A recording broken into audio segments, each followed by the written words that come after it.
It's great to see familiar faces. It's great to see faces from the community. We are so excited to be here.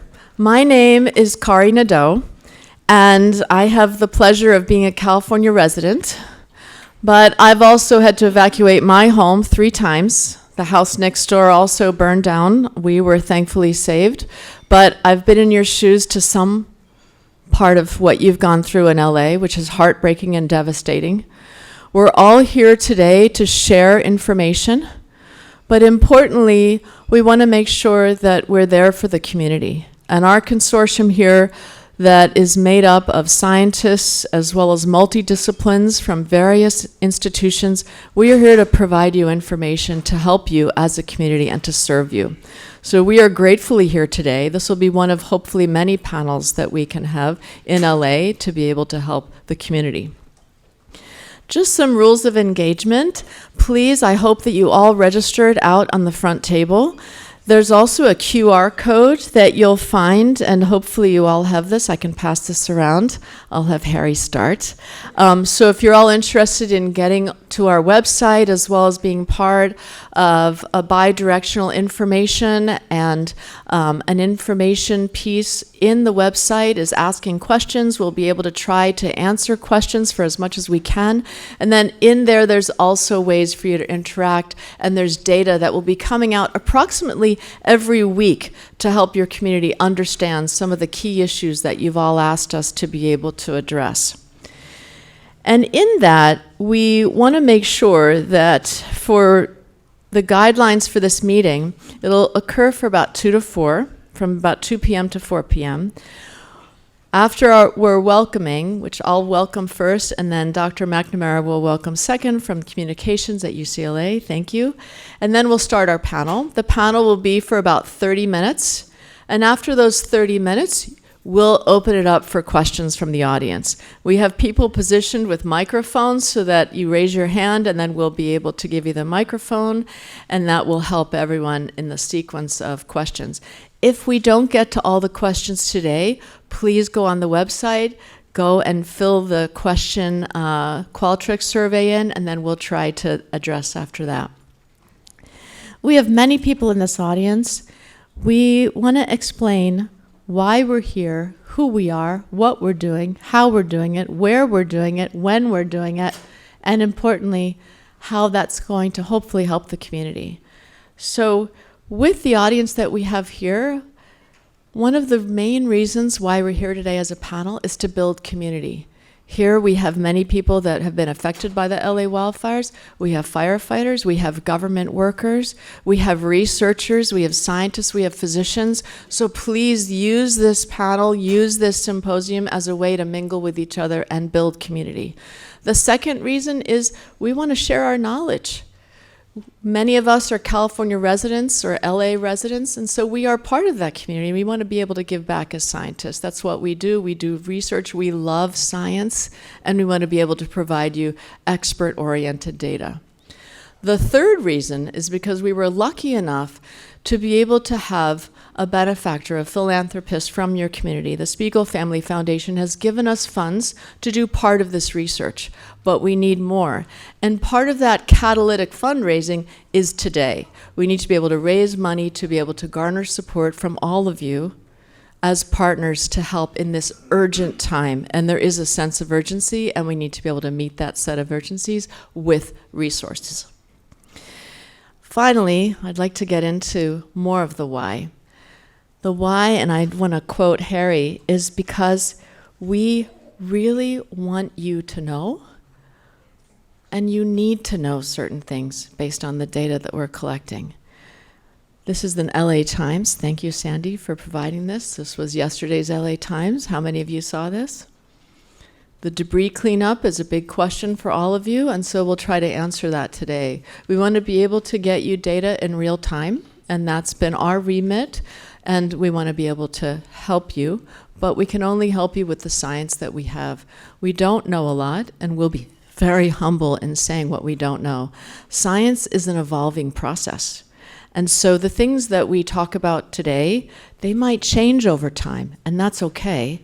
but we'll be very helpful, I hope, to you, but also very transparent in what we don't know as well. And part of what we don't know is what we, through community science, through the science that we're doing, can help answer some of those key questions now and in the future. So who are we? It's a consortium of different universities, not just in California or LA, and we're very grateful for our local institutions. We're also institutions from throughout the country. So you're seeing the solidarity and people coming together to help LA, because you have had one of, or the most expensive and disastrous wildfires in the history of the US, just in the last 6 weeks.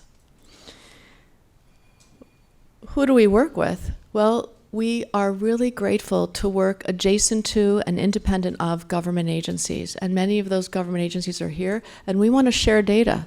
So the information we have that we will gather together over the next many years and now, we will share with your public agencies to be able to help and understand this better and to communicate. What are we doing? Well, as I say in the environmental health work that we do, we fill in the gaps. We measure, we monitor, and we manage. And with that, it's not just we, it's individual we, it's the collective we, it's public we. And so with that in mind, we want you also to be engaging in this information that we'll be able to provide. But what we're providing is solutions. We are trying to help people understand what you've been exposed to, what you continually could perhaps be exposed to, and then how do you manage that, and how do we help solve some of these issues so that when the next wildfire comes, it's not a matter of if, it's a matter of when, you'll be able to be better prepared. We're also providing the website. We're also working with the communities and the community engagement boards to make sure that the information gets out to the community, and we want this to be an iterative process and bi-directional so that you give us information back so that we can help all communities in LA understand what to prepare for better and how this information can help them. When are we doing it? We're doing our work now. We've actually been in LA for the last 5 to 6 weeks. Hopefully many of you will go and see the van after our panel. And you'll see the van that, thanks to the University of Texas, has enabled a lot of collections of many monitoring programs that we're doing. You'll see the van today, hopefully downstairs, and I welcome all of you to get to the van and see what we're collecting. Importantly is, this is unprecedented. You would think, as residents in California, that wildfire research has been something that's been done a lot. It hasn't. Health outcomes, toxins in wildfires. Unfortunately, there are resource constraints that have not allowed us to understand all the components of wildfire smoke, all the components of when wildfire smoke goes to soil or goes to water, what's in the soil. That hasn't been done before. And so to the extent that we want it to be done as citizens.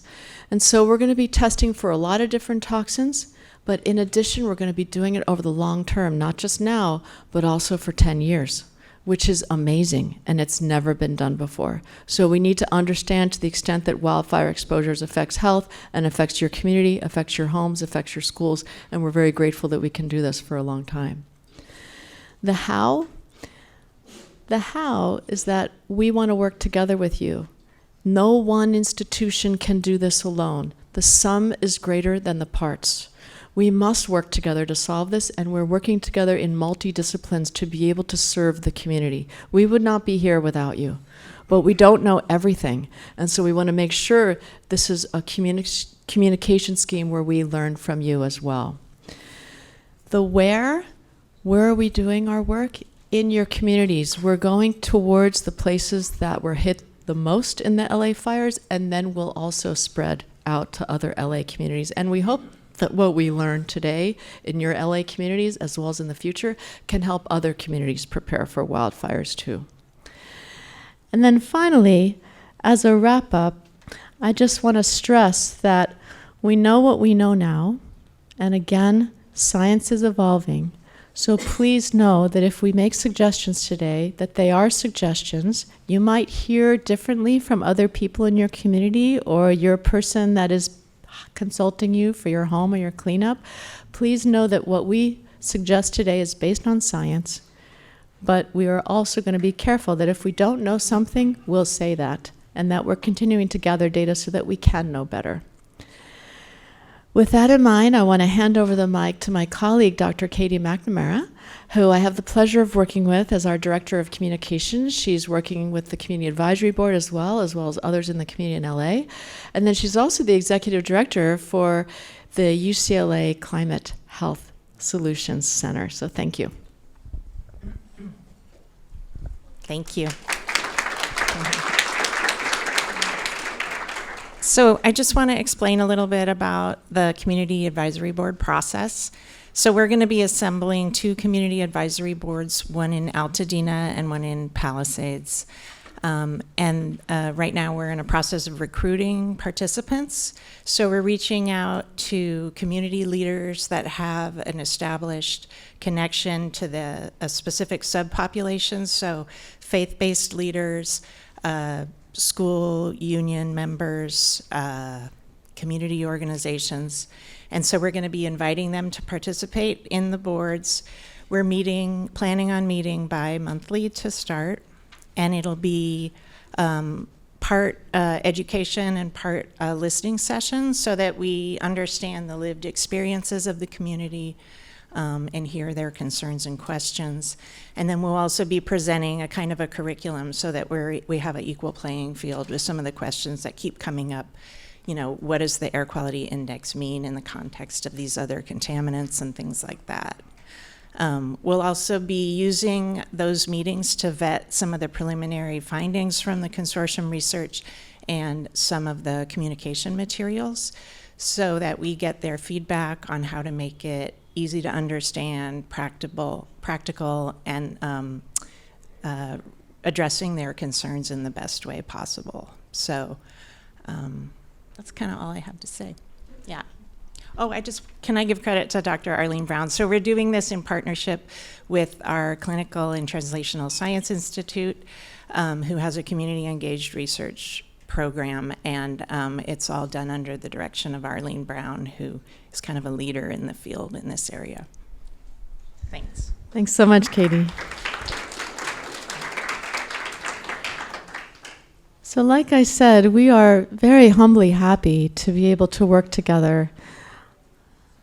All the way from Boston, you have institutions, Yale, Harvard, Michigan, Missouri, Caltech. We have some others here today. We have USC, we have UT Austin, we have people working at UCLA. So I want to introduce some of the critical panel members that are so key to our consortia. And before I do that, though, there are researchers in the audience from many of these institutions. And so if you don't mind, my colleagues in the back will give you some blue stickies to put on your label, so that if you are a researcher, that you'll be noted as a researcher, so people can ask you questions about what you're doing and what data you're finding. And we really appreciate your time. I want to now move forward with the panel. And after the panel is over, we'll open it up after about 30 minutes to your questions. And then after that, there'll be time to mingle outside, there'll be food outside, and then there's also the van outside that you can move forward and be able to hopefully tour. So with that in mind, let me introduce my amazing colleagues. So this is in coordination with many people, but you are our wonderful representatives from our schools around UCLA as well as Harvard and UT Austin. So Dr. Joseph Allen is the director of the Harvard Healthy Buildings Program and associate professor in the Department of Environmental Health at the Harvard Chan School of Public Health. Dr. David Allen is a professor of engineering at the University of Texas, Austin, and he's co-director for the Center for Energy and Environmental Systems Analysis in the Department of Chemical Engineering. And you trained here at Caltech, so thank you very much. And you worked at UCLA, so it's great to have you back. Michael Jarrett is the Jonathan Fielding Endowed Chair in Climate Change and Public Health at UCLA. He's also co-director for the Center for Healthy Climate Solutions and professor of the Department of Environmental Health Sciences, so thank you. Mary Rice is an associate professor in the Department of Environmental Health at Harvard Chan School of Public Health. And you're also director for climate, health, and the global environment, or Sea Change. Also, Mary is a physician at Harvard Medical School and the Beth Israel Deaconess Hospital. So we're grateful for your service there as well, Mary. David Eisenman. Thank you. Close by. He's a professor at UCLA School of Medicine and the UCLA School of Public Health. He's the director of the Center for Public Health and Disasters, and he's co-director for the UCLA Center for Healthy Climate Solutions. And you're also a physician at UCLA. Yes, thank you. And Jeff Gold. Thank you, Jeff.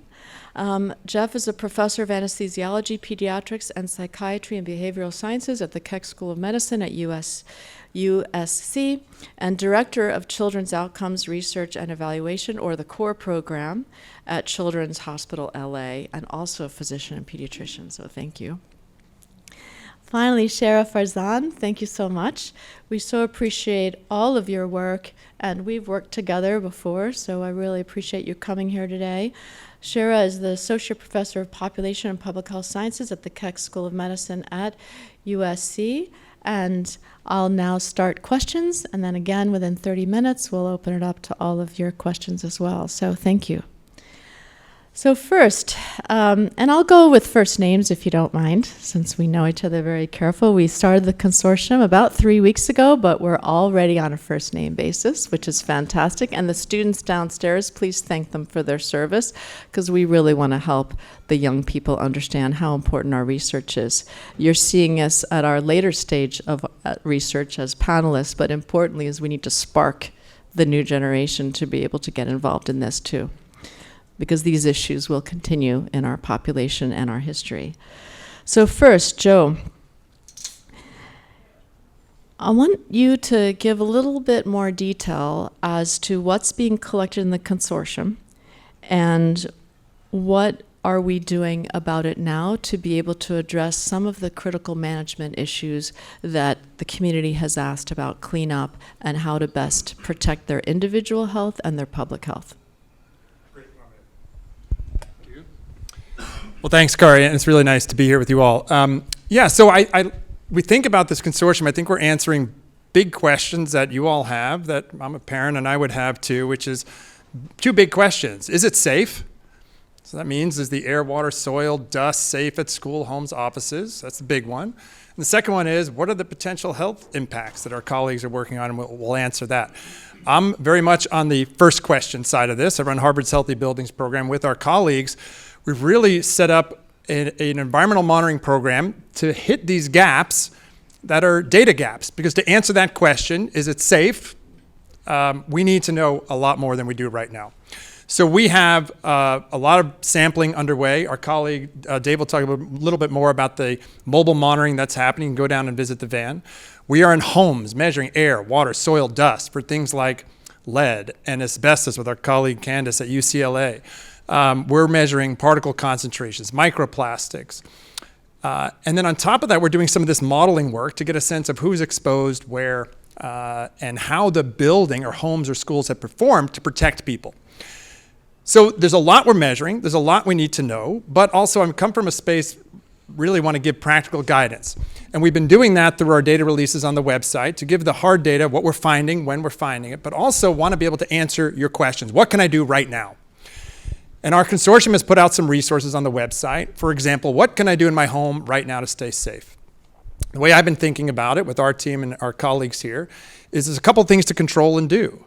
So you want to filter the air, control the dust, and measure. And I'll give you some specifics. So in terms of filtering the air, hopefully you've all heard about these higher grade filters, these MERV 13 filters, or these portable air cleaners with HEPA filters. You want to be sure you're filtering that indoor air in your school, office, or homes. Change out those filters after the smoke event. So in your central system, if you're in a multi-unit building, make sure you swap out those MERV 13 filters. They don't perform as well after a challenge with smoke. Second thing, control the dust. That seems obvious and easy. Yeah, kick off your shoes when you come in, damp wipe surfaces. But one tip that I think has been ignored a little bit is all vacuums are not the same. Look for a vacuum with a HEPA filter. A lot of vacuums pick up the big stuff and they'll release it into small particles back into the air. You want to be sure you're capturing those particles so you're not dispersing whatever was settled in the soot and ash or even just dust in your home. Last thing I think is really quite important is you want to measure. So we rely on some of these regional monitors. That's great. We have the mobile monitoring. Additional monitors are being set up. But you can also use some of these lower cost air quality monitors. We have these at Harvard. We have these at Harvard School of Public Health. Many companies are deploying these. We're using these in some of the homes in the study. And they will measure things like airborne dust or airborne particles and airborne gases. They're not scientific instruments, but they give you a sense of what's happening in your space. You're not just relying on the big regional monitors. So I think if you do a couple of those, despite all the uncertainty right now, you can actually reduce your exposure and risk indoors with just a handful of those simple tips. It's all on our website. If that was a lot to cover, all that guidance you can find on our consortium website. Thanks. Thanks. And on the website, there'll be information about soil, air, water, debris, and dust. So we're trying to get as much information about those exposures as possible. And again, this is unprecedented. So we are very lucky that we can get that information. And we will continue to try to provide it to you and work with government agencies to share that information too. So my next question is to Dr. David Allen.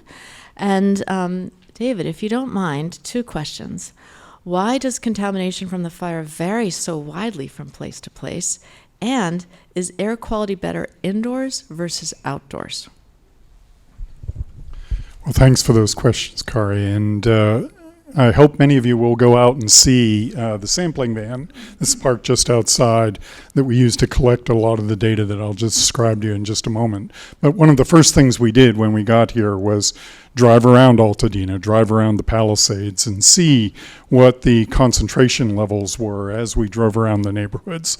The instruments that you'll see in the van give you immediate results. You see the gas phase air pollutant levels and the particle phase, the smoke air pollution levels immediately. And so we can go and look at hotspots that might appear on one given day, might not be there on another day, and try and understand those.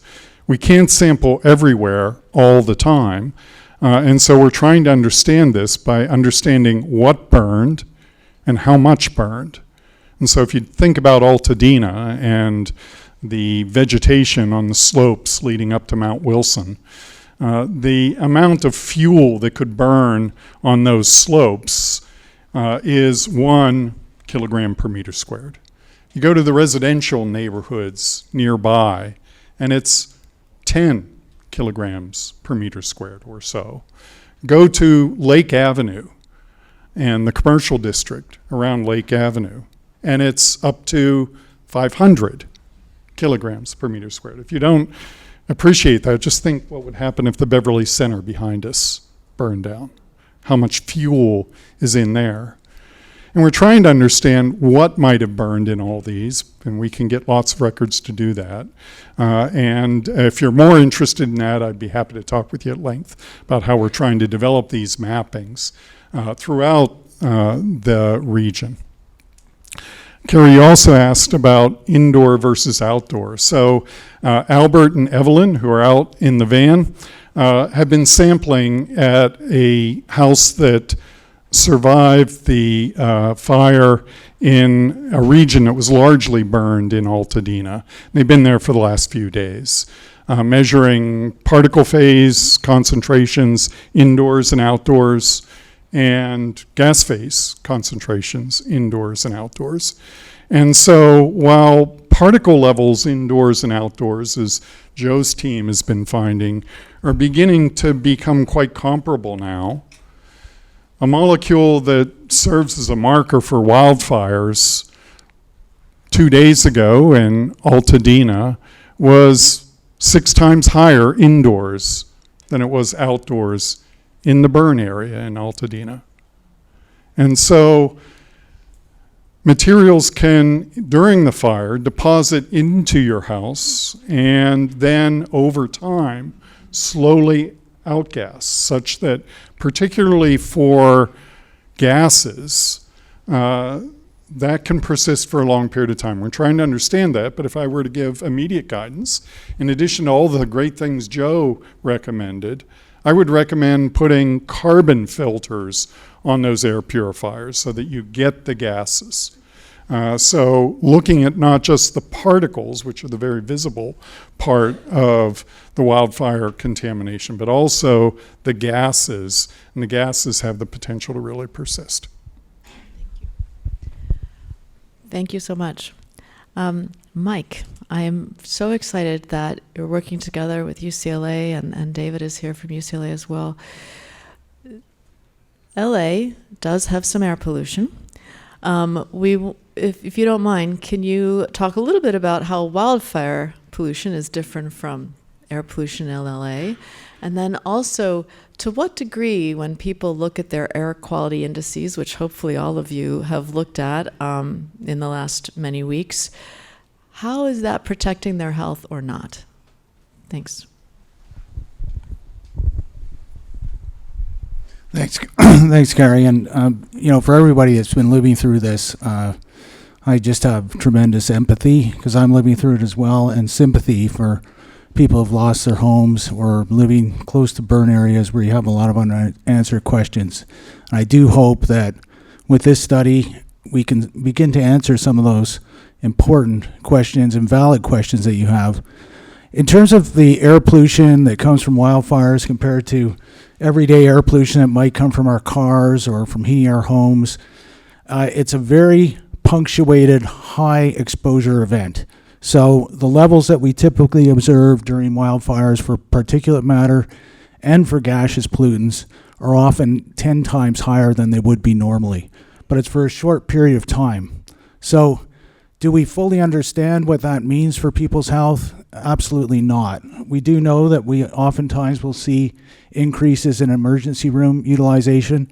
There was a good paper that was put out by people affiliated with the LA County Department of Public Health that showed for this event that wasn't the case.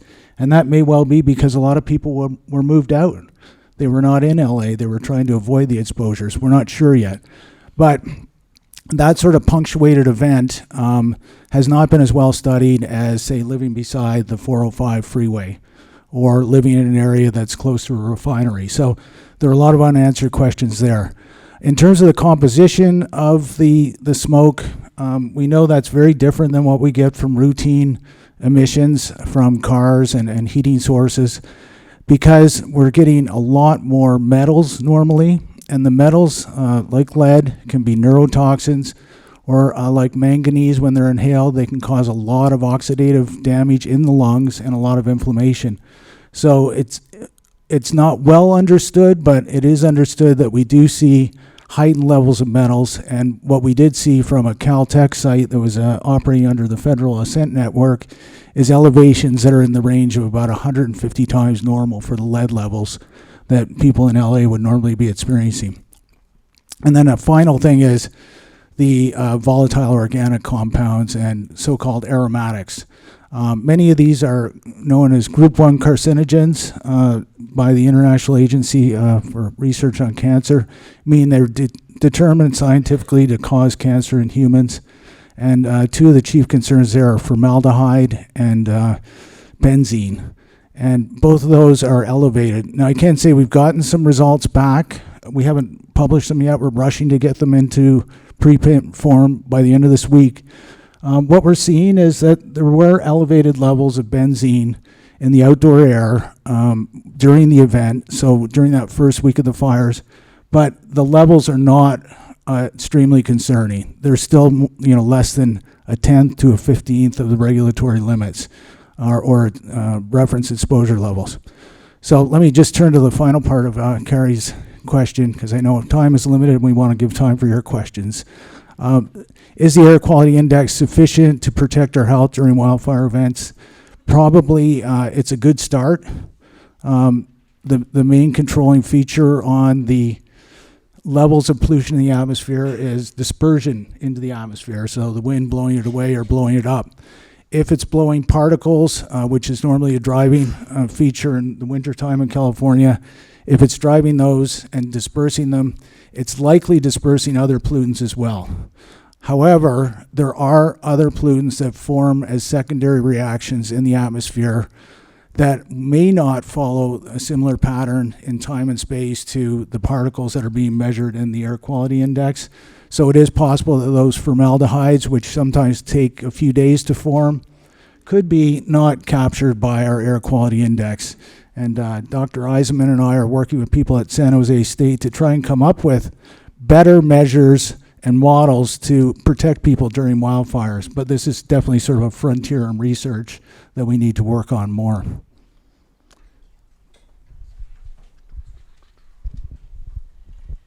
So I hope you've all heard some themes here. We measure, we monitor, we manage. We're trying to help people manage on the individual level, as a public level as well. And within that, why is this so important? Well, it's our health. It's the health of our families, the health of each of you and your children, as well as the communities that you serve.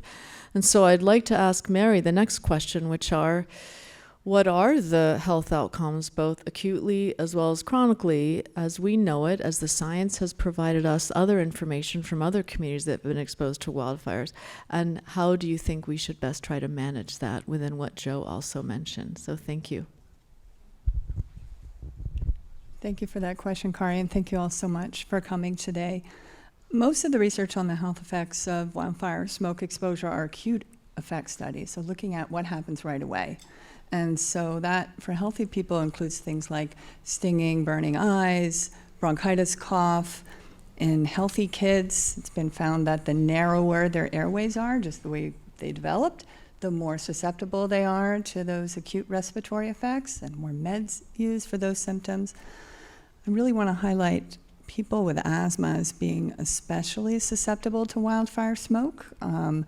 Lots of studies have shown increases in asthma attacks during wildfire smoke exposure, more albuterol use.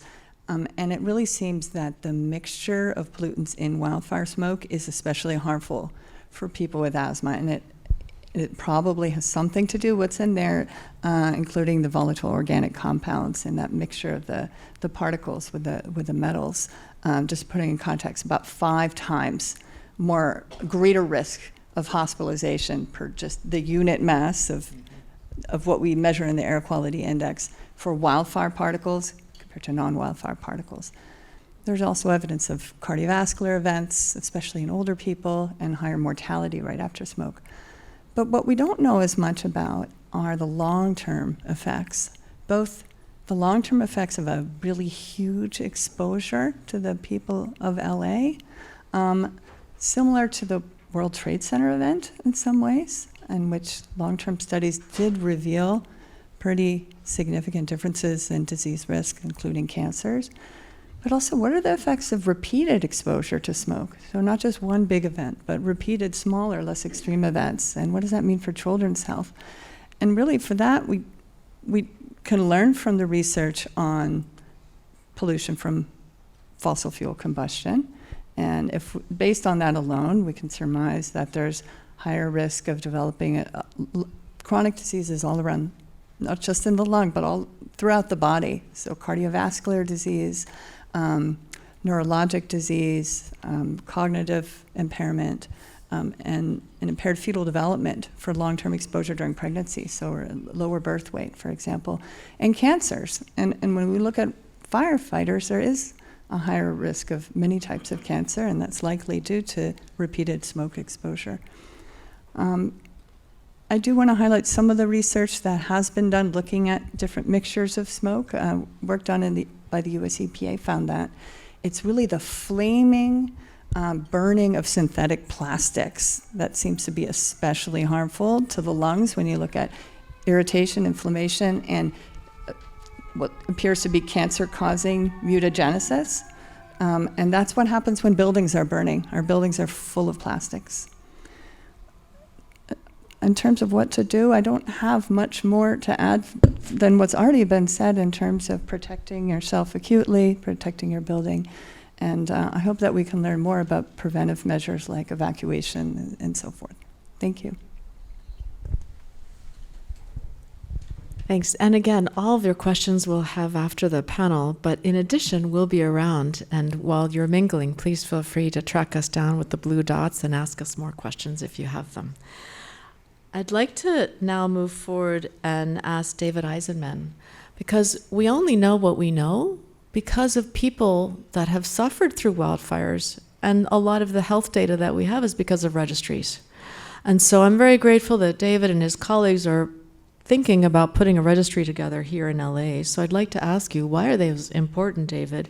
And what can we do, we, the larger we here and the community, do to be part of them? Well, thank you, Carrie, for the question, which I wrote, but we all wrote our own questions, get to answer them, right? All right, so look, LA residents, we all want and need and deserve to know what are the health effects of all of this. That's what we're here to answer. And the only way to do this is to stand up studies that are going to look at humans, look at people, and look at their health effects over time. And it's not just the health effects of the environmental pollution that we were exposed to and that we're going to continue to be exposed to, but it's also the stress of not living in your home, of having to move several times, of having your children out of school, of having lost your job, of the financial impact of rebuilding, of digging into your retirement nest to pay for that new home, which means you may have less money for healthcare needs later on. It's all the mental health consequences. All of this together is going to, unfortunately, hurt our health. We just don't know how, and we don't know who's going to be most susceptible. So I wrote the question and my answers. The UCLA Wildfire Health Registry has just been approved by UCLA. It will be announced to the public within days. What we will be doing is opening up the opportunity for people who want to be in studies of the health consequences of the wildfires to join this registry. First, we'll be mailing out to all the UCLA patients who are in wildfire-affected areas. We will then also be simultaneously doing a broad area media advertisement so that anyone in LA, whether they're a UCLA patient or not, can join this registry. And you join the registry, you're asked a few questions, and you say that you're interested in being recruited to future studies. You're not obligated to be in any one study, but you're now in a pool of people who said they're interested in being part of studies in the future. And so you will be contacted as we get our research going to be part of these studies. And I just want to emphasize the impact of this. It's not just for research and science. We really do need to know the answers to this quickly and urgently and over the long term. As patients, we need to know this. Our doctors want to know this. Our community members want to know this. Our government agencies need to know this so that we can take on different approaches to resilience building in the future. Funders need to know the harms that are happening so they can actually help us. So it's really impactful information, this kind of stuff. We're not yet stood up. Again, we'll be stood up in a day or so. I'm going to read you the email address for the fat load of good that does, but it's researchregistry@mednet.ucla.edu. That's researchregistry, one word, at mednet.ucla.edu. But please look for the announcement and join. Thank you.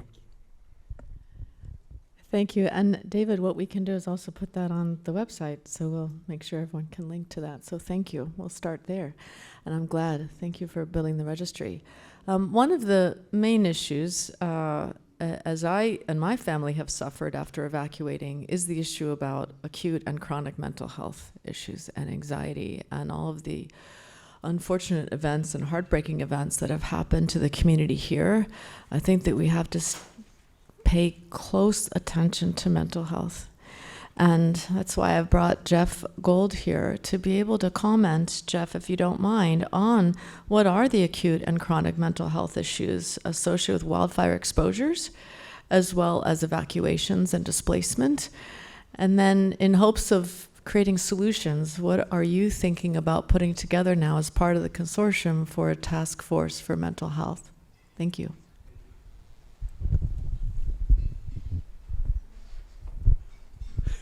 Quite the passing.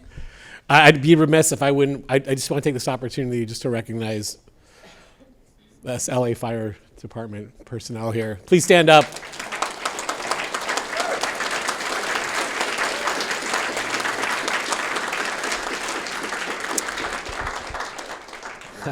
Thanks for being here. Appreciate that. And thanks everybody for coming today.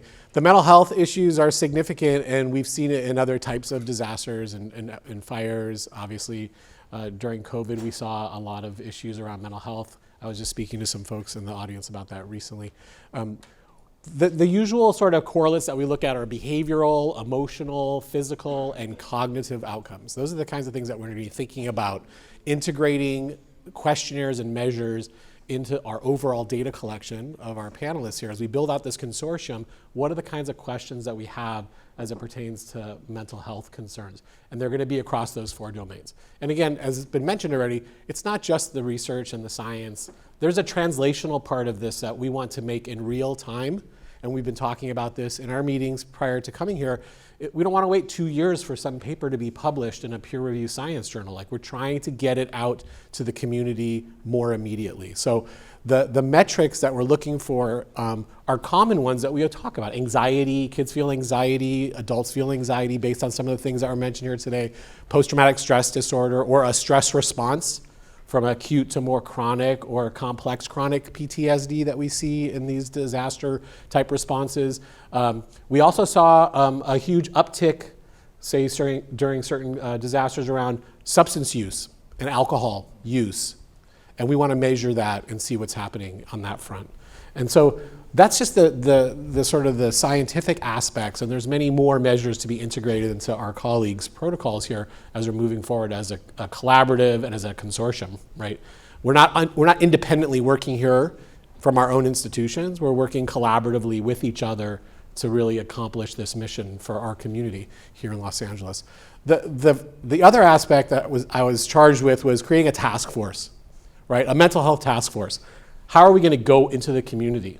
How are we going to have impact in the community based on what we know before we even study it, and then what we learn as we're studying it, sort of in that monitoring and management way? And so we're going to be pulling experts from USC, UCLA, Austin, from Harvard, who can come into the community and partner with community members through our community advisory boards and through schools that have been lost, teachers and leadership, churches, the commercial areas, and partnering with them to be part of the community, not as an outsider, but really as part of the community. And I think that's a really important part of this. This is real time.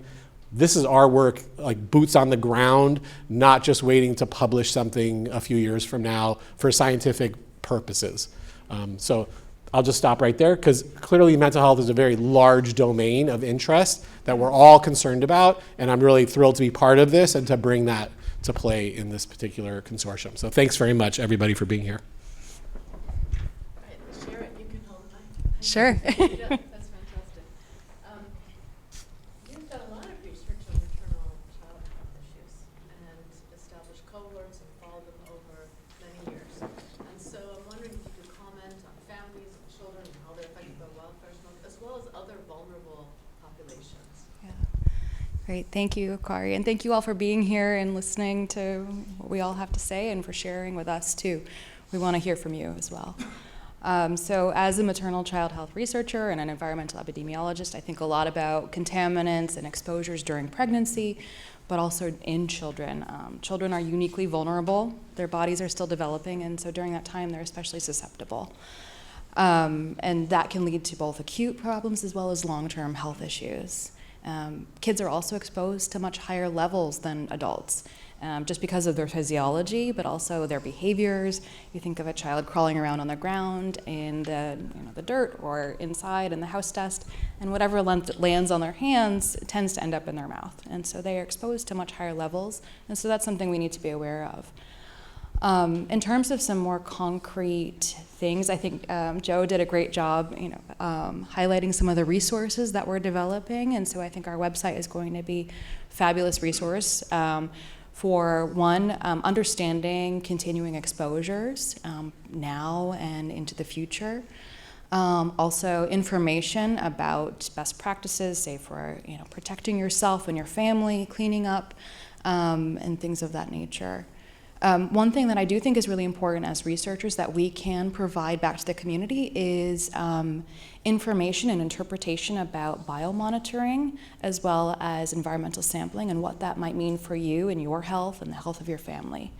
And so that's something that we can give back. And in the longer term, I think it's going to be very important to be monitoring for these health conditions that will likely emerge, and be ready to respond and with interventions and treatments and so forth. We also need to be aware of continuing exposure risks. But more broadly, I think one of the things that we've all experienced wildfires living here in LA repeatedly, and this won't be the last. And so I think learning everything we can from this particular moment is so important. And thinking about the future, which will likely experience these compound climate events again, high winds, longer, hotter, more intense fire seasons, droughts. And so I think it's really important to be prepared as communities. But on a positive note, the thing that I've really seen in the last few weeks is that the people of LA, the communities, have been coming together in such a genuine and very real way. And so I think that moving forward, tapping into that sentiment and that connection and figuring out how to sustain and foster those connections, not only can that promote well-being and health among community members, but it's also something that will help us respond to adversity and with resilience. So in that light, we want to now move forward with Q&A from all of you. I'm going to ask my colleagues to... I've got to leave. I'm a professor at UCLA. If you give me 1 minute,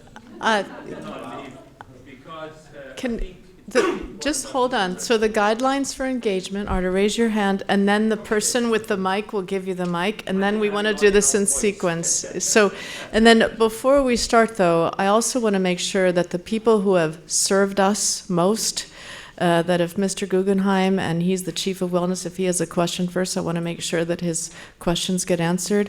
We want to help with biomonitoring. We're very grateful for helping firefighters and workers and occupations that have been exposed. So we want to make sure you know how much we prioritize your work as well. And then finally, we have government agencies here as well, so I want to make sure that if they have questions, they can answer some of these questions, and I might point to you for some of the answers, so thank you. Okay, now you can have the mic. Thank you. So, thanks. I'm very glad that I don't need that. I think it's okay. Okay, all right. With a Boston accent, can I do a Cambridge accent on top of mine? Right. Yeah. First of all, it's great to have Dr. Fielding and Mrs. Fielding, who've done more for public health in this community, and I'm personally grateful to them, as are many others. And I'm also very grateful Professor Jarrett, Dr. Eisenman are here, my colleague, Dr. Sai. Just very quickly, I've been on this project and this fire from day one. And number one is, as an exposure assessment scientist, I would like to mention to my colleagues to please leave exposure assessment to us, and we leave interpretation, epidemiology, and medicine to you. So we will hopefully have a distribution of assignments. The reason is not as hunky-dory as you may think. People are very concerned. Some are not. Some are very scared. So I think Jeffrey Gold's role would be very important to communicate. The issue is people are scared. And I can tell you already that this is not World Trade Center. So I just want to make sure, as one professor to another, that we're very careful. We're gathering data. Candace's group, they're getting a lot of good data. I told people from day one, within a few days, we're not going to have a VOC issues. PAHs would be low, especially after the rain. Some of this we can tell you. That's number one. So hopefully we can have a delineation, now that we have UCLA well represented, to help you. And I'm glad folks from Harvard are here, but let's just work together so we can help the community. That's the most important thing. They're all looking for answers. Many of them are concerned. So that's number one. Number two is the issue of environmental equity. I am doing a lot of pro bono work on the other side, the less economically advantaged side of LA. I know Dr. Jarrett has spent a lot of time there, so we have that in mind, and I know all of you share that. So we need to really be very careful. The other one is, right now, the immediate issue, this is the only parallel we can have with World Trade Center, are the people who are doing the cleaning. Of course, the first responders, all of these folks in these remediation companies, these blue and green trucks, the majority of them are immigrant sisters and brothers, and their exposure is tremendous. There is also not consistency. The agencies are doing great work, but our young soldiers, National Guard, have no PPE, whereas the EPA contractors are in full suit. So let's focus on them right now and help them. We will give you data, but I just want to let you know, as far as heavy metals, the levels are relatively low. We need to also take into consideration the naturally occurring arsenic and lithium. So I've developed a sampling protocol for structures after cleaning. I'm going to share with Professor Jarrett. So after he looks at it, and if he sees it's fine, we will publish it. So I'm sorry to cut through. I'm actually going to a couple of churches and a synagogue. We are doing a lot of work, but my number one question is, they say, okay, my home is going to get clean, but what about when they are doing Alphabet Streets or Village in Palisades and they disturb everything? But again, I'm very delighted. I thank all of you. And again, I'm a fan of Mike, but we will get information to you. And thank you for letting me talk. Thank you. Thank you, Hamid. So let me just get your question, though, because I want to make sure everyone knows we're all doing exposure work. For that, there are environmental engineers here. UT Austin has done an incredible job with their van. Joe is out with Holmes. UCLA is also involved. Caltech, UC San Diego, as well as UC Davis. And so there's a lot of people working on this for all of you.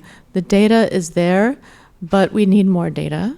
And so I want to make sure we get to your question, though. My point was exposure assessment is a domain of trained industrial Yes. hygienists. The gentleman from UT and others, they can take samples.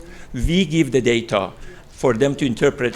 So a CIH who's got a master's, knows aerosol technology, knows biostatistics, is the one to do that. Sampling is the easiest thing. You can go get a box and sample, but I'm just saying let all make sure we rely on each other's. Like I'm not going to, I've taken epidemiology many times, but I go to an epidemiologist. When you want a sample, come to us. Your motherhood statements and comments are good. Let's use a HEPA vacuum. But just make sure that we work together. Exactly. Right? So this is Okay. why it's multidisciplinary. We have an industrial Great comment. Yeah, so I just want to let people know, so I'm an exposure assessment scientist. I'm a certified industrial hygienist. There's at least 15 to 20 exposure scientists working on this across every discipline. One of the really great things I'm not sure the public is aware of, the scientific community has done a really nice job in the background of coming together. And importantly, finding the different groups. Who's the expert in asbestos monitoring? Where are the certified industrial hygienists? Who are the exposure experts? Where are the mobile monitoring experts? Where's the health experts, the mental health experts? You're starting to see that. So your point's well taken. There's a lot of exposure assessment scientists. I'm positive we're going to have a sidebar conversation if you like. But it's absolutely critical we get the information and the data. And I think there's another important point that's really nicely raised up by Dave. It's the exposures that are happening on the site versus adjacent versus further away, and the long-term monitoring. So we have a plan in place to do all three of those across many different media that we're looking at, and we're going to do this over time with continuous monitoring in homes for the next year. So thanks for your comment. Thank you.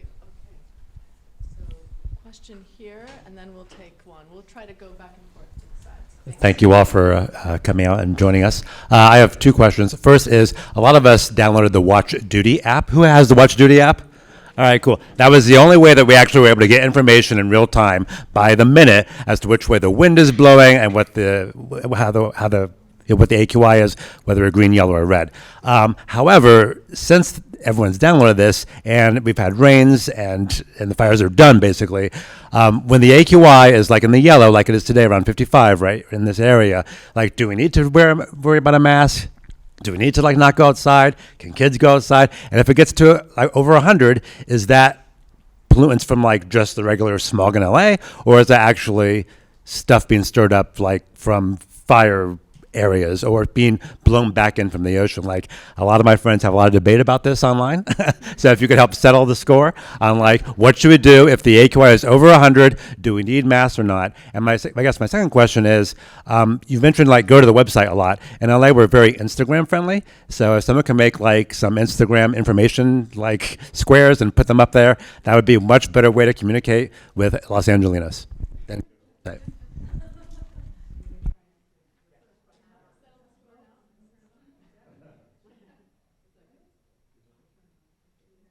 No. One more time. Okay. All right. So your first question was about the AQI. When is it safe? What about moderate? It's moderate all the time here in LA. And I want to start by saying that there's no level of particulate matter that's good for you. It's just not healthy.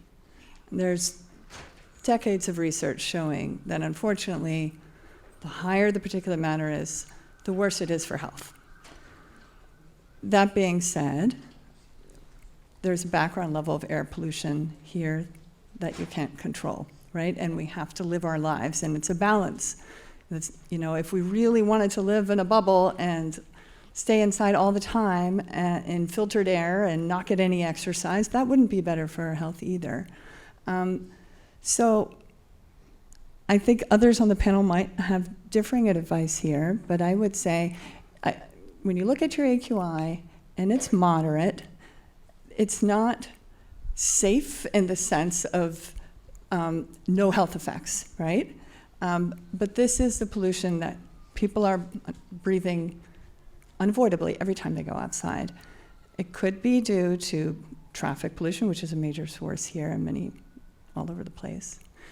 It could be due to wildfire events further away, and in fact, LA is a wonderful success story of air quality getting better over the last several decades, and then having some, you know, worsening of air quality because of the wildfire events. When you start to get above 100, I would recommend wearing an N95. That filters particles. It doesn't filter gases, so it doesn't filter the ozone pollution. But if you got a good seal, you should be able to go outside and not be exposed to the particles. So when trying to piece it all together like you are with your friends, I think some of it is putting in context what's happening. And if there's an acute wildfire event within the region, there are also smoke. Actually, others could maybe comment on some of the smoke modeling that's out there. So there's other ways that you can figure out if it's wildfire smoke or not. But I would recommend being conservative. We don't have N95s for kids, so there's a lot of needs out there. I wonder if others could comment. So to number two, can I respond to number two real quick? So Number one, over 100 AQI if it's red, wear an N95. I would stay inside. Everyone else agree? How about you? And yellow, don't have to worry about it? Yellow wildfire events, be conservative. Okay. What? So maybe I'll just follow up. Can I say one more thing about the AQI? The AQI is just where that air quality monitor is.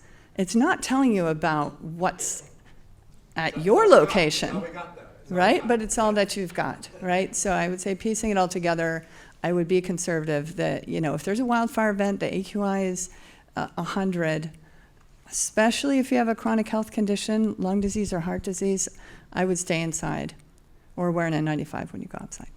All right, Jeff for number two. Yeah. So you want to repeat number two? yeah, so you asked about basically dissemination. Like how do we, Social media, Instagram. in correct. particular. Right, so we've already talked, and we're going to build a Watch Duty style app for this consortium. Okay, so next time we come back, everyone's going to raise their hand that they have our app on their phone, because this is the way that we can distribute information in real time, and not website and or peer review and or conferences, but in real time, we as a consortium can push data to that app so that our consumers, our community, can look at that and know what to do. And this would also include resources for mental health in your local area based on your zip code and et cetera, for your children or for yourself or for your elderly, family members and et cetera. So we want to really have a one-stop shop for resources for all things LA wildfire. Until then, though, what about Instagram or Twitter? Yeah, don't do it. No, we'll discuss it. I mean, I think we have to discuss it amongst ourselves and figure out what makes sense. Go where the science is. Yeah. No, he means building out Yeah. social media based on us. And Instagram or Twitter that you guys Exactly. run, saying, here's the scoop. Yes, great idea. Thank you. Thanks, Kevin. Okay, yes, question. Hi, yeah, thank you so much. I feel so grateful for all of you. Really appreciate this. Carbon VOC filter was mentioned as something, I'm sorry, I forget, was it Joe? Joe and Dave. Joe and Dave, yeah. Okay, yes. Yeah, unfortunately, you know, I was, like most of us, caught off guard on the 7th and the 8th, you know, immediately when the fire was happening, did not have any sort of filter and sort of kind of just had a crazy exposure with an AQI of like 487 at one point. In a very, very leaky home that, you know, 1920s, you know, Hollywood Hills place with leaky, you know, literally spaces around the windows where everything was just coming in. So that happened. So I had that exposure. I panicked. I went online, got an air filter. Unbeknownst to me, I didn't know. It was a HEPA filter. It did not have the carbon filter. Okay. So I had that. It was about a week after the fire started. It finally arrived. I had already had a week of pretty bad exposure, obviously. Then I got the filter, but it did not have the carbon component to it. It was running as a HEPA filter. I finally learned, I think it was about a week after that, so now we're talking 2 weeks post the event, that I was supposed to get the carbon thing. I then ordered that. That took a week to arrive. So basically there were 3 weeks where I was like, you know, flying blind here. Now I have the carbon filter. Okay, so my question is in 2 parts. Number one, and I know you don't know the answer to this, but it's like, how worried should I be about the 3 weeks where, okay, so that's the first question. The second question is, now that the AQI paradoxically is actually better, I now have everything I need, of course, but now it's rained and now the AQI is like, great, it's in the green, it's 25, you know, it looks great, it's beautiful out, it's a beautiful, you know. Do I run the filter in my home? Because here's the thing, is that if I have my windows open, because I'm trying to get fresh air, so to speak, do I run the filter, or is that pointless to run the filter if the windows are open? And to extrapolate on this question, sorry to be so long-winded, but I don't have AC in my building, and my landlord is not going to put it in. So in the summer, I have to have my windows open, or I will asphyxiate. Literally, it's so hot. At that point, I've got my windows open. Does the filter even do anything? What if it's a bad day? Can I even run the filter? Sorry, this is so long. Well, I'll start with things I would suggest based on what you said, based on what we do know. So into your leaky house during the fire event, you breathed in smoke, but your house also took it in, and it absorbed to the walls and so on. And particularly for gases, those will continue to off-gas for quite a while, not just during the period of the filter. So if I were living in your house, I'd have that carbon filter on. Windows open, even on a day when the windows Well, are open? again, if you go out and talk to our team that's been sampling in Altadena for the last few days, they're still seeing elevated levels of the gases. Okay, so keep it running at all indoors versus what's outdoors. Keep it running even if my windows are open? For the gases, and Joe might Yeah. want to talk more about the particles or other things that you could do.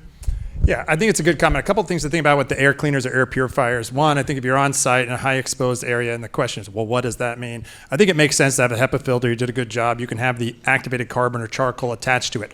Look for carbon that has a lot. Some of these are just kind of, they give a little bit of carbon in there, maybe like a pound of it. There's some devices that have 15, 20, 30 pounds of activated carbon. Look for a device like that.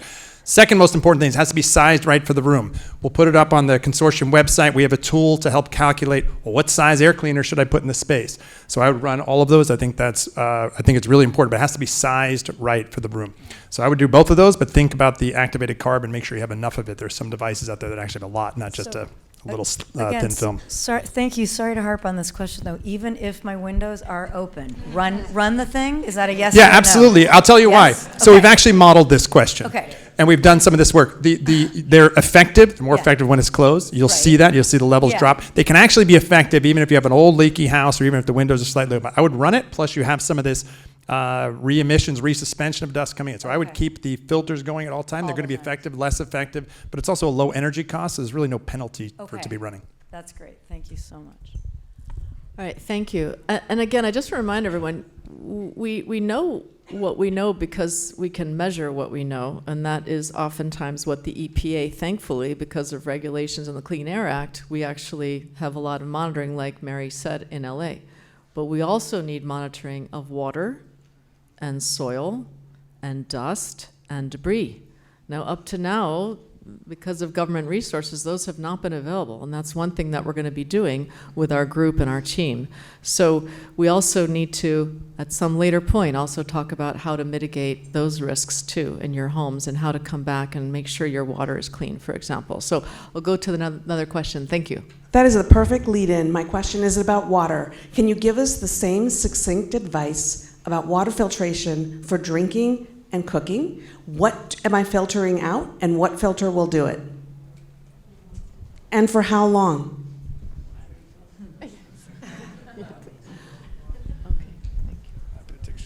All right, a couple things that as we think about water. One, it's different than air. You have these kind of central sources. So I think you've seen the data that's being reported, a couple hits in benzene, this. We're doing monitoring right now in some of the homes. We're going to release the data very soon, but I think so far what we're seeing in the homes, even on the site or off, that are in these others, the things like benzene, these tracers are actually low. From what we're seeing, we're detecting it sometimes, but not at high levels. So we need more of this. It's early data. But I think right now I would rely on the current guidance that you're getting, whether it's do not use, do not boil. I would stay focused there. It's a lot easier for the government to test that kind of, the central systems on that. So I rely on that. If you're looking for filters, similar kind of filters exist in terms of, think about this, really basic physics, whether it's a mask, a air filter, or water filter. You're looking at particle collection or these kind of gases in there. So look for something that has the activated carbon, just like the air purifiers. You can get whole house filtration systems that capture both the particles and some of these chemicals. Yeah. Wait, I want to get over to this side, so I want to make sure who had their hand up first over here. Do you know? Heidi, do you know? Okay, thank you. Hi, I am from USC also. I run the Center for Climate Journalism and Communication there, and I'm wondering if you can tell me how you are framing this disaster in the context of climate change. What is the language you use with the public? Okay, well, I'm going to let Mike and Mary answer this because you're both directors, as well as David, because we need to talk about the elephant in the room. And thank you, because many of the issues that you dealt with in LA, it was a perfect storm, but a lot of it is because of the extreme weather conditions associated with global warming. So I'll pass it over to my colleagues. So when I think of wildfire risks, there are about three big factors that are in play. And one of them is a lot of development at the urban wildland or wildland urban interface. So these are traditionally fire-prone areas, and I think there are a lot of things that can be done on site or close to the site where you develop defensive spaces that can slow the advancement of the fire. Unfortunately, that wasn't happening in the communities that have suffered such losses, and there's nothing the firefighters can do at that point if it isn't prepared. Another factor is climate change and extreme weather events. So we saw the extreme wind events. There are some studies that are basically calling it global winding because of the atmospheric physics. When you've got more extreme heats, you have the potential for generating higher wind speeds. But there's also droughting and extreme precipitation. So when we think about, we used to call it global warming solely, but we switched to climate change because it's not just that the averages are going up, it's the variability around those averages that's really fluctuating a lot more than it used to. And that's creating these conditions that are really conducive to wildfires. And that's, serious precipitation followed by droughting and then these wind events. And, and then I think when you think about all the factors, we've got the WUI, we've got climate change, and then we've also got a lot of, and I don't want to be critical here because it's not their fault. My son is a wildland firefighter for the U.S. Forest Service. There just has been a huge societal underinvestment in management of our forests and keeping those fuel loads in check so that when the fires start, they don't turn into these mega wildfires. historical records will show we've had really big fires in the past, but the intensity with which they burn and the duration is longer and slower. So what we've done is we've created this incendiary fuel load in the forest, and we haven't invested enough in preventing that from happening. So climate change is really stoking all those other factors that were already problems, and that I think is something that is pretty well undeniable by the science at this point. Thanks. So you asked about how we talk about these issues, and I think the question of whether a specific event is due to climate change or not isn't really a useful question. It's not a yes or no thing. I talk about it in terms of risk. As Mike said, there's a number of factors that contribute to wildfire risk, biomass accumulation and the way we've settled on the land and the closeness of wildland with where people are living in so many parts of the world. And all of those things increase wildfire risk, and the changing climate increases risk. It makes the likelihood of these large, devastating wildfires more likely.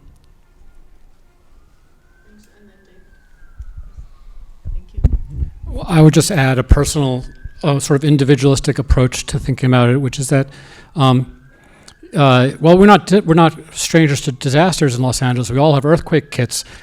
But this was really our signal climate change event here.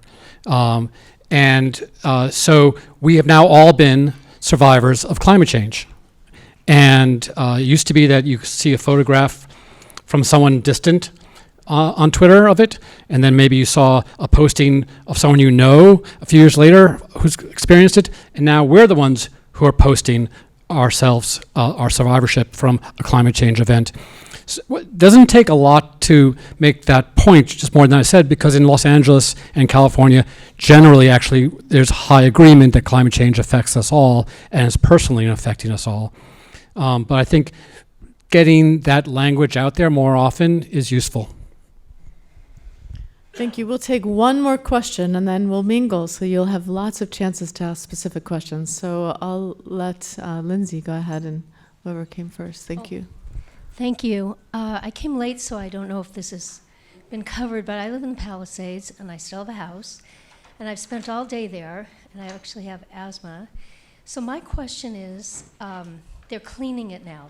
They've gone through all the cleaning. It's going to be another month. They're going to have to paint and then do the floors, and it was full of smoke, a little ash around the windows, because there was a fire across the street and some down the street and some behind us, but our neighborhood is in the Huntington. There's still mostly there. But over the next however long, they're going to be taking things out, and especially along Chautauqua. I don't know if that's going to be commercial traffic and the trucks are going to go down there, and even if they're covered, or that's going to be more residential and they'll be able to reserve things along Temescal and they could take all of the, So my question is, after my house is all remediated and cleaned and everything, I'm not sure how I'll feel about living there. I want to live there, but right now I can. I was at UCLA yesterday, unrelated to this. I aspirated and stuff, but I do have lung conditions, and I just don't know what I should be, how am I going to monitor it? I told them now they're going to clean, and they're doing everything, all new insulation, everything. But then I told them to seal the attic. How much do I want to seal it? And then when I move back, will I be able to open the windows? For how long? Do I think maybe another year until the major stuff? Because they've already started clearing out a bunch. And it seems like it's nice air outside right now before it kind of gets more later.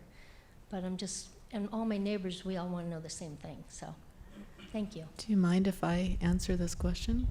It's exactly those gaps of knowledge. We don't know what we don't know. We are very humble in that.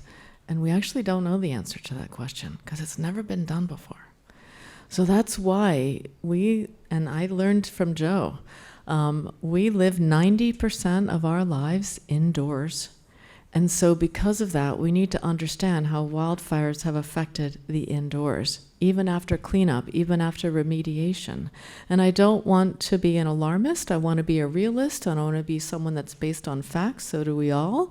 But because we don't have that information, this is exactly why we're doing this study. To be able to monitor, to be able to have people go to people's homes, to be able to have the van go to neighborhoods and to understand and monitor and collect and measure and then give that information back to you in real time.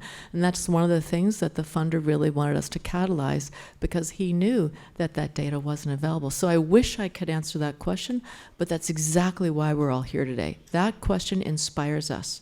And it's because of those questions that you want to know and you need to know things, and we'll be able to try to help with that. Yes, yes. Right. Right.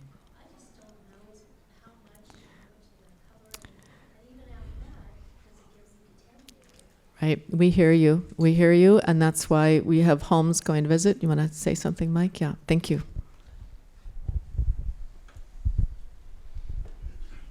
I think it's really important that once the cleaning's done, that you get environmental sampling done inside your home.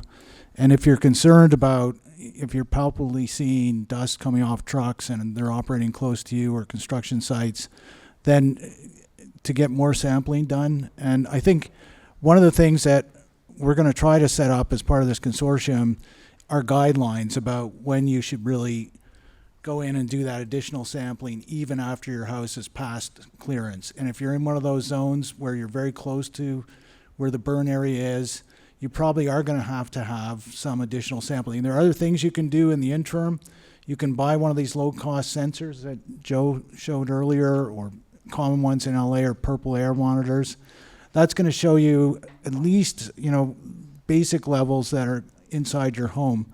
And that, I think, can be reassuring. Even though it's not going to capture all of the contaminants, it is going to show you if you're starting to have large loads of particles entering your home. And then, other things that you can do. If you do see that there are pollution events happening, it's generally advisable to stay indoors. So even if your house has some contamination inside, if it's been remediated and you feel like this is either it's showing as a high pollution day on the government monitoring sites, or you're sensing it in the air, staying indoors is your first line of defense. And I had monitors running at my house starting January 8th. And, even though it's a very leaky house, similar to the one that our friend over here has in Hollywood, the gas pollutants were penetrating at 100% efficiency. The particles, much less. So even just visually looking at those filters on the outdoors and indoors, you can see a much lower particle loading. I thought the house was okay because it was just smoky, really smoky, and the only ash was around some of the windows that weren't totally closed. So, and I maybe missed this, is the smoke also really bad, even if you didn't see any ash there? Yeah, if you're in an area where there's been heavy smoke impacts, it So doesn't like necessarily. everything should be washed, like towels and everything, even if you didn't think that they were directly touching, get ash or something on them, right? That's what I would do if it was my home, yes. Okay. Thanks. All right, great. Joe, any other comments on that? All right. So these are all great questions. This is exactly what we want to do. Help you individually, and help you on the public health level. We're so happy that you're all here. We're going to break. I just want to do some closing remarks for you all. If you have questions and you want to make sure that we answer them, put them in the website question boxes, as well as try to have people answer them here in person. But importantly, as you can see, there are so many questions to still answer. Time is urgent. Your support is urgent. Any support that we can fundraise for now and in the future will be shared across all the institutions that are involved here, and make sure that it lasts to be able to help protect your communities and to help change your communities. Harry and I spoke earlier today, and I love something that he mentioned. And we truly are caring today for a better tomorrow. And importantly, all of you can be part of that change and be part of the change in the LA community so that we can make LA a better place to live for all of you. And thank you for that change. I'm on the U.S. Wildfire Commission. We have a lot of people that can connect directly to policymakers. We haven't discussed that today, but that's a critical part of this too. Bring science to the communities, bring science to policymakers so that we can get ahead of this for LA next time. So thank you again, and thanks to the panel for your time.